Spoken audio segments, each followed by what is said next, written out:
A war-weary drifter meets the Lakota healer. Welcome back to Native Legends and History Stories. If you're new here, be sure to subscribe so you don't miss any of our upcoming stories. Today we're stepping into the war-torn world of 1866, Mississippi, where the echoes of cannon fire still linger in the air. Ethan Cole, a man hardened by the battles he survived, rides his weary horse through a landscape scarred by conflict. The once familiar sights of his homeland are now alien and unsettling. The sweet scent of spring flowers can't mask the ever-present stench of gunpowder and death that clings to Ethan's senses. Ethan's a man haunted by memories. He fought bravely for his cause, but now with the war ended, he's left with a gnawing emptiness. Each mile he travels brings back the horrors of the battlefield, the faces of fallen comrades, the deafening roar of cannons, and the crushing weight of guilt that seems to grow heavier with every passing day. He finally reaches his family's homestead, only to find it in ruins. The house, once a symbol of warmth and life, has crumbled into decay. The fields, once fertile and productive, now lie barren and neglected. Nature has begun to reclaim what was once cultivated by human hands. A chilling silence hangs over the land, a stark contrast to the bustling activity that once filled his days. Ethan can't bear to linger among the ruins of his past. He must move on. But where can a man broken by war find solace? With a heavy heart and dwindling hope, Ethan makes a decision. He will head west, seeking a fresh start, a chance to escape the pain that haunts him. Perhaps somewhere beyond the towering mountains, he can find a reason to keep going, a reason to believe in a future worth living. 2 days into his westward journey, as the sun dips below the horizon, Ethan stops to make camp near the edge of a dense forest. He unsaddles his horse, the animal's sides heaving from the day's exertions. The evening air is cool, a welcome relief from the heat of the day, and the only sound is the chirping of crickets. Ethan hunkers down by the campfire, the flames dancing and casting flickering shadows around him. He eats a simple meal of bread and dried meat, savoring the temporary peace, but the tranquility is shattered when a low growl cuts through the silence. Ethan freezes, his senses on high alert. He slowly turns his head, his hand instinctively reaching for the rifle by his side. Just beyond the reach of the firelight, 2 yellow eyes gleam menacingly in the darkness. A wolf emerges from the shadows, its teeth bared, its hackles raised. It's a creature of the wild, hungry and dangerous. Ethan's horse whinnies nervously, tugging at its reins. "Easy, boy." Ethan murmurs, his voice calm and reassuring, trying to soothe the frightened animal. He rises slowly, his rifle held firmly in his hands, but not yet raised. He knows better than to provoke the predator. The wolf growls again, its eyes fixed on Ethan. Inching closer, Ethan's heart pounds in his chest, but his hands remain steady. He's a man who has faced death before, and he won't back down now. The campfire casts long dancing shadows, illuminating the wolf's lean, powerful frame. Ethan stands his ground, his finger resting lightly on the trigger. "Go on," he says softly, his voice steady, despite the tension that crackles in the air. "There's nothing here for you." The wolf hesitates, its ears twitching as if considering his words. Ethan takes a small step forward, raising his rifle just enough to fire a warning shot into the dirt. The sharp crack of the gun echoes through the silent forest, and the wolf snarls before finally retreating back into the darkness. Ethan exhales, lowering his rifle. His hands tremble slightly, not from fear, but from the adrenaline coursing through his veins. It's a stark reminder of the dangers that lurk in this untamed wilderness. He glances at his horse, stroking its mane to calm the skittish animal. "It's all right," he says quietly, more to himself than to the horse. As the night deepens, Ethan keeps the fire burning brightly, his rifle close at hand. The frontier is a wild and unpredictable place, full of danger and uncertainty. But Ethan knows there's no turning back. His journey westward has only just begun. A few days later, Ethan finds himself pushing through unfamiliar terrain. The dense forest around him is eerily quiet. He doesn't mind the silence. It gives him time to think, to reflect on the events that have led him to this point. But as he navigates the uneven path, fatigue begins to creep in. His supplies are running low, and the lack of proper rest weighs heavily on him. Suddenly, Ethan's horse stumbles and he's thrown to the ground. Pain shoots through his leg as he hits the dirt. Grimacing, he tries to stand, but his ankle gives way beneath him. He clenches his teeth, his face contorted in pain, and drags himself to a nearby tree, leaning against it to catch his breath. Ethan's horse struggles to regain its footing, its front leg clearly injured and swollen. It lets out a soft whine favoring its hurt leg. But Ethan is not alone in his plight. Unbeknownst to him, a pair of eyes watches him from the shadows. Tala, a Lakota woman, crouches behind a cluster of trees, observing the scene unfold. The vibrant spring forest bursting with new life stands in stark contrast to the turmoil within her. The massacre of her village has left her with deep scars, forcing her to become a solitary survivor. Trusting no one, the loss of her family and home is a constant ache in her heart, a burden she carries silently as she navigates the wilderness. The memory of that horrific day continues to haunt her. The raging fire, the piercing screams, the chilling realization that she was the sole survivor. She had fled into the familiar embrace of the wilderness, making survival her sole purpose. But as she witnesses Ethan's struggle, something within her awakens, a flicker of empathy, a recollection of her own vulnerability and pain. After a moment of hesitation, Tallahassee steps out from her hiding place, her movements cautious yet deliberate. Ethan's hand instinctively reaches for his rifle, but the pain in his ankle slows his reaction. Tala raises a hand in a gesture of peace. "I can help," she says, her voice firm yet calming. Ethan eyes her warily, taking in her worn clothing and the quiet strength in her demeanor. He's in no position to refuse assistance, but trust is a hard-earned commodity for a man who has seen too much violence. After a moment of contemplation, he nods, lowering his hand from his weapon. Tala approaches, slowly kneeling beside Ethan to examine his ankle. Her touch is gentle yet assured. "It's sprained," she says, glancing up at him. "You'll need rest and something to reduce the swelling." Ethan grunts in acknowledgement. Names Ethan he manages after a moment. "Appreciate the help." Talia doesn't reply immediately. Her gaze shifts to the injured horse, which is limping heavily. She runs her hands over its swollen leg, then shakes her head. "It won't make it far," she says softly. "Neither will you if you try to ride." Ethan sighs heavily, his jaw clenching. The horse had been his faithful companion, carrying him this far, a tangible link to his westward journey. But looking at the animal's pained eyes, he knows what he must do with a heavy heart. He unbuckles the saddle and bridle, setting the horse free. The animal hesitates for a moment, as if reluctant to leave his side, before limping off into the dense undergrowth.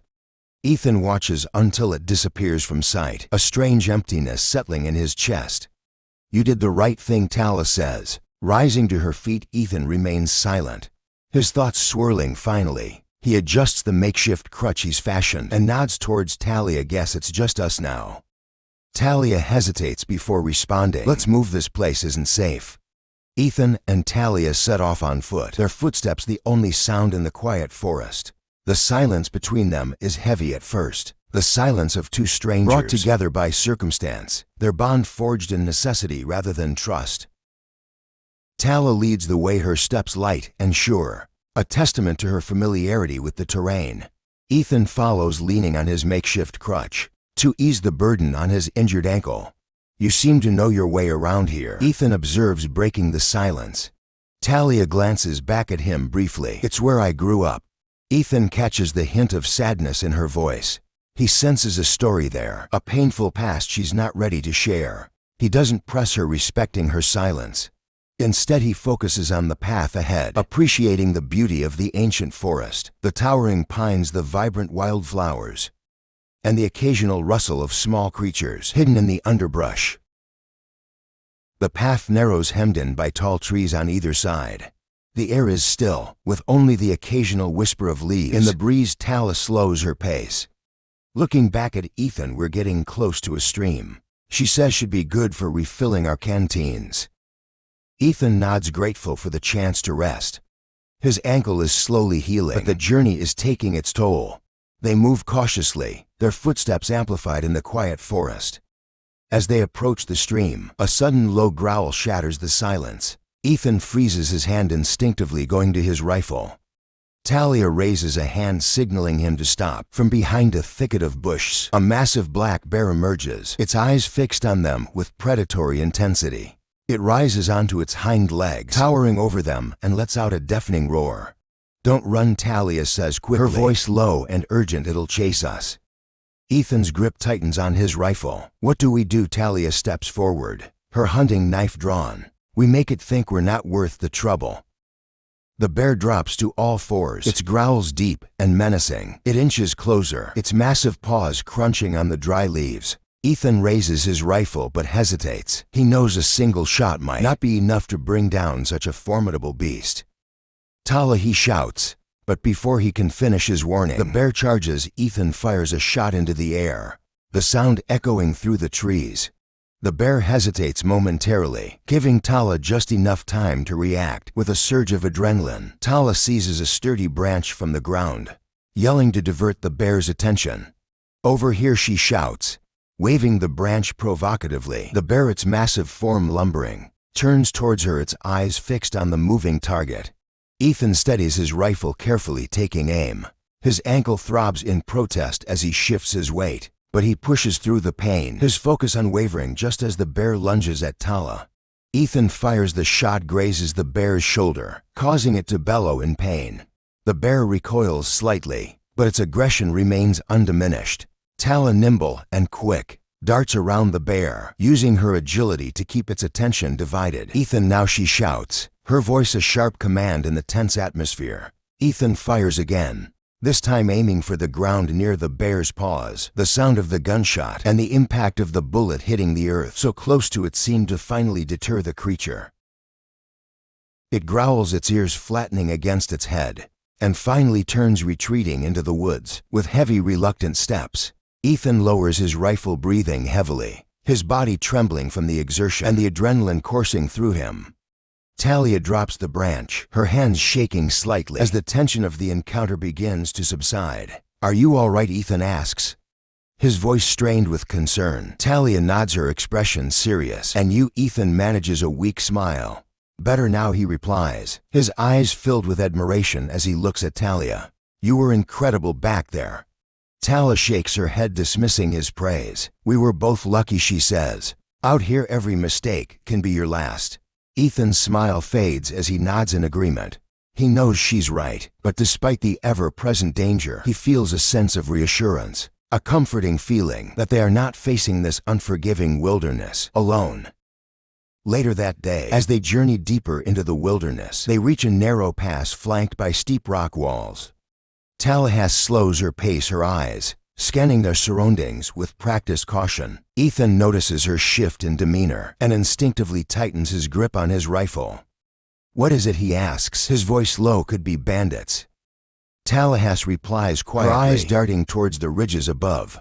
They often lie in wait along these paths. Before Ethan can respond, a sharp whistle cuts through the air. 3 figures materialize on the ridgetop, their rifles trained menacingly on the travelers below. Their leader, a grizzled man with a scar slashing across his cheek, shouts down to them, "Travelers, eh?" He sneers, "Hand over your supplies, and we might just let you live." Ethan and Talia exchange a knowing glance. They are outnumbered and outgunned, but surrender is not an option. "You're not getting anything from us," Ethan calls back, his voice firm and resolute. The leader sneers, "Wrong answer." He spits back. The bandits descend the ridge, and the peaceful silence erupts into chaos. Ethan fires his rifle, forcing one of the bandits to scramble for cover. Tala moves with lightning speed, her knife flashing in the sunlight as she disarms another attacker. Ethan, ignoring the throbbing pain in his ankle, swings the butt of his rifle at the leader, catching him off guard and knocking him off balance. The fight is swift and brutal, but within moments the bandits are in retreat, their curses echoing through the trees. As they disappear, Ethan lowers his rifle, his breath coming in ragged gasps. Tala wipes her blade clean, her movement steady despite the lingering tension. "You all right?" Ethan asks, his voice laced with concern. Fallon nods. "You fight well for a man with a bad ankle." She observes, a hint of amusement in her voice. Ethan chuckles, the tension easing slightly. "Guess I had a good reason to," he replies, his eyes meeting hers. Tala's expression softens. "Thank you," she says, "sincerely for standing with me." Ethan shrugs, but his gaze lingers on hers for a moment, longer than necessary. "Couldn't let them hurt you." he murmurs as the sun dips below the horizon, painting the sky in vibrant hues of orange and purple. Ethan and Tala make camp by a quiet riverbank. The gentle sound of water flowing over smooth stones fills the air, blending with the crackling of the campfire they have built. Tala sits near the fire, sharpening her knife with practiced ease. Ethan sits opposite her, leaning against a log, his injured ankle stretched out before him. The flickering flames cast dancing shadows on their faces, amplifying the silence that has settled between them. "You've been quiet today," Ethan observes. Breaking the stillness, Talia pauses in her task, glancing up at him briefly before returning her attention to her blade. "I'm always quiet," she replies simply. Ethan chuckles softly. Fair enough. He concedes. They lapse back into silence, the soothing sounds of the river providing a tranquil backdrop. After a while, Tala speaks again, her voice softer this time. "You're different from most men I've encountered out here," she says. "Most wouldn't have risked their neck for someone like me." Ethan tilts his head, his brow furrowing in question. "Someone like you?" Tala meets his gaze, her dark eyes steady but guarded. "A survivor," she explains. "Someone who no longer belongs anywhere. My Lakota people had a place, a home, but it's gone now." Ethan leans forward, his expression softening with understanding. "I know what it feels like to lose everything," he says, his voice filled with empathy. "To feel like there's nothing left for you." He pauses, his gaze unwavering. "But you belong, Tala. Don't let anyone tell you otherwise." Talia doesn't respond immediately. She stares into the fire, her expression unreadable. But in the silence, a flicker of gratitude shines in her eyes, a quiet acknowledgement of Ethan's words. As the fire dies down, a sense of ease settles between them. Ethan meticulously cleans his rifle, while Tala checks their dwindling supplies. Their movements are efficient and practiced, and an unspoken camaraderie flows between them. Finally, Tala leans back, resting her arms on her knees as she looks at Ethan. "What about you?" Tala asks, her voice barely above a whisper. "What keeps you going?" Ethan exhales slowly, leaning back against the log. "I suppose it's the hope that there's something better out there," he replies, his gaze distant. "Something worth finding." A faint smile touches Tala's lips. "Maybe there is," she says softly. Ethan looks at her, and for a fleeting moment, their eyes meet. The atmosphere between them shifts, becoming warmer, more intimate. They lapse back into silence, but the unspoken connection between them is undeniable. They are no longer just two individuals traveling the same path. They are partners, bound by trust and a burgeoning sense of kinship. The night deepens and the fire burns low, casting long shadows around them. Tala lies on her side, her head resting on her folded arms, gazing up at the starlit sky. Ethan remains awake, his eyes fixed on the glowing embers of the dying fire. "You should get some rest," Tala murmurs, her voice breaking the stillness. "I will," Ethan replies, though he makes no move to lie down. His mind is a whirlwind of thoughts and emotions, memories of the war, the faces of the men he lost, and now Tala. As Tala's breathing evens out, indicating she has fallen asleep, Ethan glances at her. There's something about her quiet strength and resilience that both intrigues and humbles him. She carries her own burdens, her own battles, but she does so with a grace he finds both captivating and inspiring. For the first time in a long time, Ethan feels a flicker of hope ignite within him. It's a small spark, but it's enough to keep him going. The night is tranquil, the only sound, the crackling of the dying fire as Ethan and Talia rest. Ethan, still recovering from his injury, insists on taking the first watch while Talia sleeps. Suddenly, a sharp rustle in the undergrowth shatters the quiet. Ethan's grip tightens on his rifle, his heart pounding in his chest. He rises slowly, scanning the darkness for the source of the noise. Before he can react, three figures emerge from the shadows. Bandits, their weapons drawn and glinting in the firelight. Well, one of them sneers, "Look what we have here." Ethan raises his rifle, his jaw clenching in determination. Talia stirs awake, her hand instinctively reaching for the knife she keeps at her side. "What do you want?" Ethan demands, his voice low and steady. "Everything." The leader of the bandits replies, stepping closer. "Your supplies, your weapons, and maybe even your lives." Ethan's finger hovers over the trigger, his mind racing. They are outnumbered, and his injured ankle throbs with renewed pain. But surrender is not an option. Not now, not ever. The bandits advance quickly, their leader barking orders. Ethan fires his rifle, forcing one of them to duck behind a tree. Tala springs to her feet, her knife flashing as she charges towards another attacker. The sounds of gunfire and clashing steel echo through the clearing. One of the bandits lunges at Ethan, knocking the rifle from his grasp. Ethan throws a punch connecting with the man's jaw, but the movement sends a jolt of pain through his injured leg. He stumbles and falls to one knee. Ethan. Tala cries out as she fends off another attacker. Her movements are fluid and precise, but they are facing overwhelming odds. As one of the bandits raises his weapon to strike, Ethan reacts without hesitation. Gritting his teeth against the pain, he lunges forward, shielding her with his own body. The knife intended for Tala plunges into Ethan's side. The bandits hesitate momentarily, surprised by Ethan's selfless act. Tala seizes the opportunity, lunging at their leader, her knife finding its mark. The remaining bandits, realizing they are outmatched, retreat into the darkness, their curses fading into the distance. Tala falls to her knees beside Ethan, her hands trembling as she presses a cloth against his wound. "Why did you do that?" she whispers, her voice thick with emotion. Ethan manages a weak smile. "Couldn't let them hurt you," he rasps. "You're a fool." She says, her voice soft despite her words, her eyes filled with a mixture of gratitude, worry, and something more. Meet his. Ethan winces, his breathing labored. "I've been called worse," he manages, attempting a joke. Tala works quickly, her hands surprisingly steady, despite the fear gnawing at her. She tears strips of cloth from her own tunic to bandage Ethan's wound, her movements efficient and gentle. "You're going to be all right," she says, her voice firm, though the words sound more like a desperate plea than a statement of fact. As dawn paints the sky with streaks of gold and rose, the forest awakens bathed in a soft, ethereal light. Ethan stirs, his face pale with pain, but his eyes filled with a newfound resolve. Tala gently helps him to his feet, her arms supporting his waist as he leans on her for strength.